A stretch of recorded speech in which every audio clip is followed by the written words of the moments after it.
Junmar Fajardo, wala nang nakakapigil sa ilalim, nangalabaw at pinagpaglang ang depensa. Super Marcia, nagpasiklaban sa 3-point area. Terence Romeo, bumalik ang dating angas, napa-takeover pa sa laro. Ito na 15 ng Mayo taong 2024, quarter-final do or die game between San Miguel Beerman kontra Terra Firma Jeep. History nga ba ito sa PBA na mapatalsik ng last seed ang top seed na Beerman? Simula na nga ang first quarter, ang ganda ng panimula ng Terra Firma unang ang ipinagpaglang ang depensa ni Fajardo sa labas, Stephen Holt na nangunguna parent sa opensa.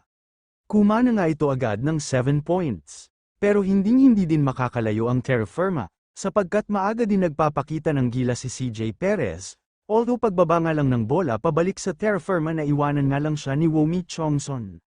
Ang ganda nga ng ipinakita nilang depensa kay Abay, nahihirapan nga siya makakascore sa shaded paint area. Dito nagkakaroon nga ng run ang Terra Firma matapos nga ang first quarter may baon nga sell ang 5 puntos na kalamangan sa score na 25-20. Second quarter, nagkakabalikan lang ng puntos ang bawat koponan, dito rin gumana ang outside shooting ni Abby Gomez.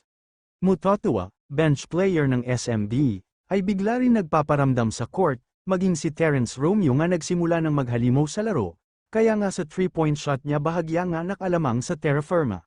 Pero bigla din sila binawian ng 5 straight points, galing kay Isaac Go at Wumi Chongson, na dinay dinadepensahan. Sa kabila naman nagkakaroon ng back-to-back 3-point galing din kay Super Marcio at Terence Romeo. Pero, di rin nagpahuli sa 3-point shootout ang Terra Firma, mainit din mga kasamahan nila sa labas. Bagsak nga dito si CJ Perez sa ginawang depensa sa kanya ng kabilang koponan.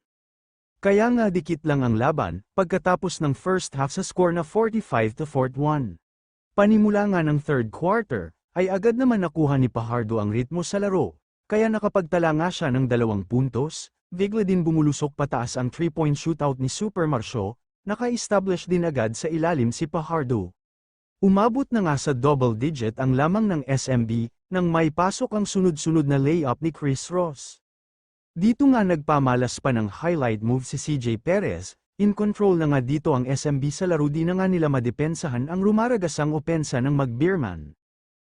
Binawian dito ni Terence Romeo si Womi Chongson, nang maipagpag niya ito mula sa pakikipagsayawan nito sa kanya, bigla din dito nagparamdam si Jericho Cruz, kaya nagtapos ang third quarter sa score na 79-66 may baon na 13 kalamangan, papuntang final quarter ang Beerman.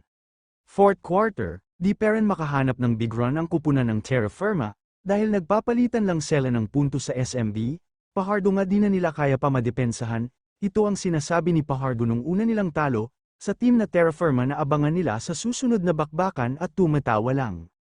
Lahat nga ng paraan ay ginawa na ng kupunan ng Terra Firma, para lang maungusan ng Beerman, pero sa bawat puntos ng kalaban, ay binawian naman sila kagad ng 3-point shot palagi ni Terence Romeo. Hito pa Jericho at Fajardo, nagambagan pa sa opensa sa loob, kaya nahihirapan ang Jeep hanggang sa wala nang ang magagawa ang kabilang koponan at sa huli nga ay natalo sila. Mga perkoy totoo nga ang sinasabi ng marami na pinapaasa lang ng Beerman ang Terra Firma sa unang pagkapanalo nito. Kung bago ka pa lang sa aking channel mas mabuti na mag-subscribe na kayo at e-click ang notification bell, para updated kayo sa mga bago kong video. Maraming salamat po.